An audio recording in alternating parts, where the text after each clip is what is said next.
Hi, I'm Liz Dell from Soul Care Psychology, and this short video is to help people understand their emotions a little bit better. All of our emotions are actually good for us, even the ones we don't like. Emotions are communications from our body, from our reactions on what to do more of or what to do less of, what to move towards or what to move away from. So for instance, anxiety happens when we feel threatened, and it's an emotion that motivates us to take some care, to be alert, to assess the situation. And if it is safe, we can then proceed with the action. And if it's not, we move away and we stay safe. If we feel anger is an emotion that comes when something's not fair, just, or right, or it's perceived as such. And it's to motivate us to take some action towards making things fair, just, or right. Problems can come when we haven't learned a healthy way of expressing the emotion or taking those actions, and that can cause problems. Or when we suppress our emotions and then we have an overreaction, and so that also causes trouble in relationships when our emotions are out of control.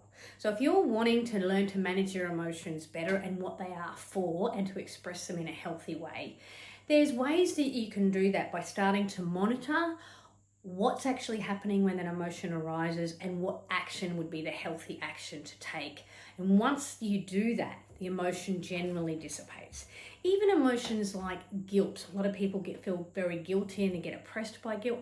Guilt is an emotion that we have when we may have done something wrong or bad, and it's the action is to reflect on that behavior and to make some decisions to be either make amends for the behavior or to do something differently next time.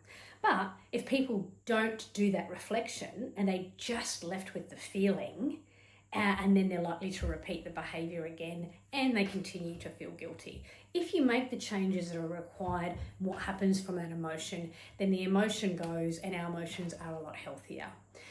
If you're wanting more help with learning how to manage your emotions or reactions, remember, I often say whatever you practice, you get better at.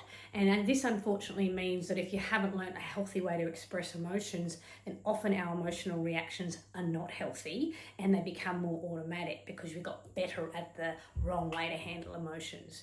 So if you're wanting to be a happier person or be a calmer person or less reactive, lots of strategies out there on the internet, and I would encourage you to go and seek them or do a CBT style course on learning to manage your emotions. And those emotions can be sadness, like in depression, or anxiety or anger, or for a lot of people it is things like guilt. So thank you for your interest in taking care of your soul yourself. This might have given you a little bit of information about what happens with your emotions and what they're for. I often say that emotions are like children and they need to be considered and respected, but they can't be in charge. Talk to you next time.